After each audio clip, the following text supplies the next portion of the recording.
welcome back to my channel, and this is About Sastra. Yay! Okay everyone, thank you so much for clicking this video and to stop by to watch us, and today I'm not alone. Hello, I'm here again. Thank you for inviting me. For sure, so banyak lagi yang minta kamu datang lagi, luar biasa ya. Oke, Mr. Ajis, hari ini ada sebuah video nih berkaitan dengan Afrika.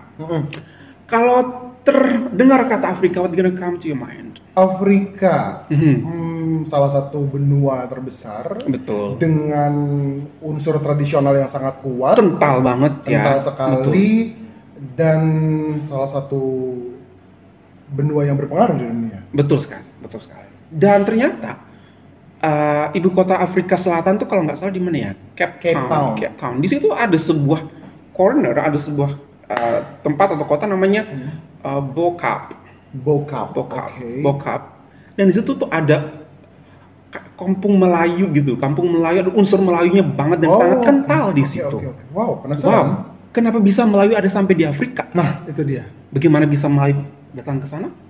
Nah, itulah video yang akan kita ulas hari ini everyone. Dan without any further ado, 1, 2, 3. Biasa.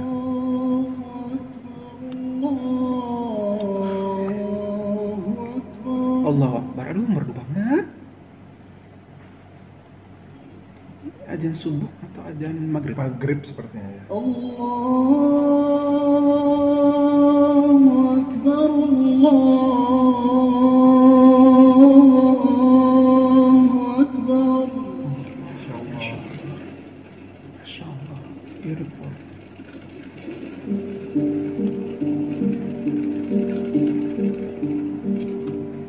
So, the prayer call is a very special sound that is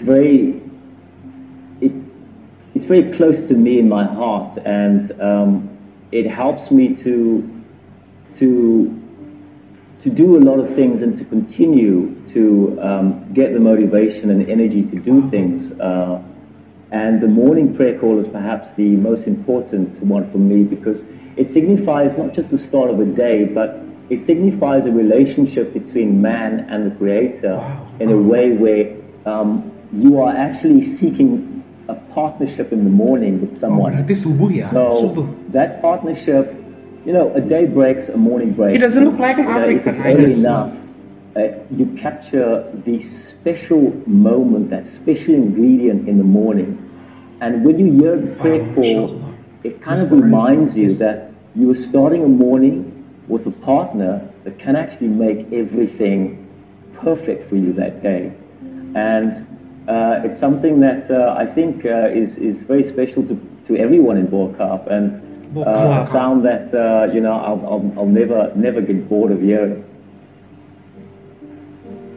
My name is Zaki Harris, and Zaki Harris. I'm in Bo-Kaap at the moment, Cape Town, South Africa.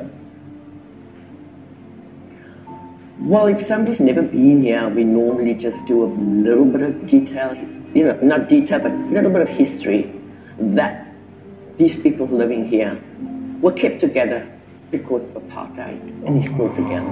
But this is a community who came here 350 years ago. 350 years ago? As slaves, brought by the Dutch.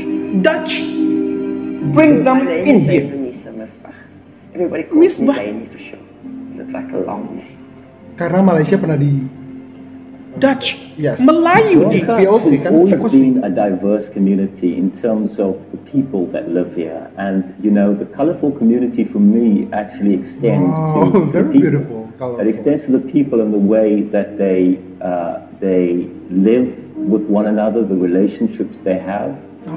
And it also the way that they use the spatial environment within the community, the way they visit the stores that they visit, the neighbors that they visit, the family that they visit, and how they use the communal spaces. Bo-Kaap doesn't have a lot of private spaces. You know, we're sitting in one of very few private gardens, communal gardens in Bo-Kaap that have a private space. But this is the oldest garden, older than the public gardens in Adley Street, I think. It had the master's well further up where we park our cars, and down here was the slave well. So there's a lot of slaves running around here, which we can't see. But this is the story here. there's a slave well, and obviously where there's water, that's where they started building. Across the road from here on the other side, there is the slate quarry. You know, the quarry that comes down, there's like a piece of land missing in Strand Street. It runs up to here, this point behind me. So the stone that you find, these walls were built, is the same stone from just across the road. So stone is here and water was here. So a lot of the Buka buildings were built from this point. Wow, very unique. You know, people come to the Buka. We don't have much. We're not a drinking society. So our social life evolves around food. Like Malay food has been preserved for 350 years. Wow. The same way, it's never changed. Alhamdulillah. And because of the time of the Dutch, Bismillah restaurant. Oh my God. The whole thing was about spice.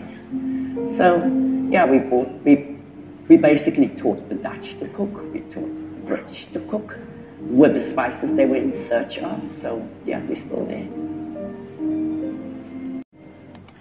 Wow. It's a very sad story actually. Yeah. Interesting but very sad story I think, because bagaimana sampai ada Melayu di sana, perkumpulan Melayu di sana tuh sejarahnya panjang banget. 350 years ago. Malaysia, South Africa bukanlah dua negara dengan jarak yang dekat ya. Betul sekali, Masya Allah. Dan bisa kita lihat inilah akibat dari peperangan, Mister. Penjajahan. Look at that. Yeah. Mereka dijauhkan. Betul. Dari dimana mereka belong. Membelah lautan Hindia ya berarti ya. Wow. Dan alhamdulillah hingga sekarang mereka tidak lupa loh dengan identitas mereka. Itu dia. Jadi walaupun bendera mereka adalah bendera South Africa, tapi darah mereka dengan bangga bilang bahwa mereka Melayu. Dan itulah yang membuat mereka berbeda dengan bangsa South Africa pada umumnya. Betul. Mereka membawa identitas mereka sendiri. Mereka tadi menyebutkan makanan mereka juga. Betul. Justru jangan-jangan bisa dibilang orang yang jauh dari tanah ini bukan hanya untuk rakyat Malaysia. Orang yang jauh dari tanah airnya sendiri bisa lebih cinta sama tanah airnya. Mostly that way. Kenapa? Karena mereka lebih menghargai. Mereka ingin merasakan itu namun tidak kesampaian. Mereka rindu. Jadi ada rasa yang besar sekali di dada mereka ini, Mister. Karena walaupun mereka datang, aku tidak menyebutnya pulang. Walaupun mereka bukan warga negara South Africa. Mereka datang ke tanah Malaysia, mereka melepas rindu dengan segala hal yang ada, tapi itu hanya sesaat karena mereka tahu bahwa itu bukan rumah mereka secara identitas. Secara hukum. Secara hukum itu bukan rumah mereka, tapi secara identitas mereka sadar bahwa kakek nenek pendahulu mereka adalah orang Melayu di Malaysia. Dan actually they don't want this to happen, right? Yeah. But the conditions, mungkin takdir mereka sudah seperti ini yang ditakdirkan atau digariskan oleh Allah. Dan aku bisa bilang bahwa mereka inilah orang-orang Melayu, inilah yang sebenarnya pendiri daripada kota ini pada awalnya Bukap ini. Wow, kenapa? Karena mereka dari 350 tahun mereka adalah budak-budak, slaves yang dibawa oleh Dutch VOC untuk membangun daerah tersebut. Dan mereka sebenarnya adalah the founding father of that place. Betul. Dan itu tadinya adalah kaki bukit ya. Betul. Jadi dijelaskan juga bagaimana mereka membangun sesuatu yang tadinya susahnya mencari air minum. Betul, susah mencari air minum dan sampai menjadi sebuah, kita bisa bilang kota kecil di situ ya. Dan cantik sekali. Tapi mungkin menariknya berdasarkan pengalaman aku datang ke Malaysia, mungkin kalau mereka mau berpindah untuk menetap di Malaysia, rakyat Malaysia pasti terima-terima saja karena rakyat Malaysia sangat hangat, ramah sekali. Rootnya mereka ada di situ. Betul, rootnya ada di situ dan mereka kan pasti akan sangat mengembrace kedatangan saudara-saudaranya yang dari jauh dari Cape Town ini. Satu lagi, Mister.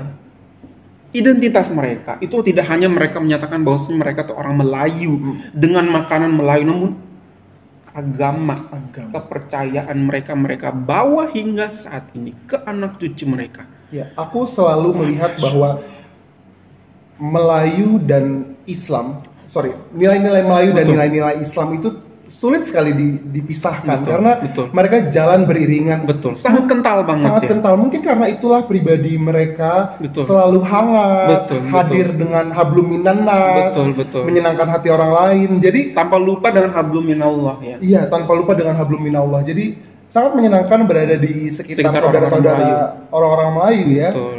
Dan look at that, mereka bertahan hingga saat ini. It means that mereka survive, mereka doing something good for Yeah, their yeah, life. yeah. Kalau misalnya mereka cuma sebatas slave dan mereka tidak ada jati diri, tidak ada identitas, Hanya menerima saja. ya, tidak ada semangat motivasi dalam hidup, mereka hingga saat ini mungkin bisa tertelan Betul. dengan arusan waktu dan lain sebagainya. Namun hingga sekarang mereka, anak cucu mereka pun masih menyatakan kita orang Melayu. Betul. Nama saya pun masih nama Melayu. Betul.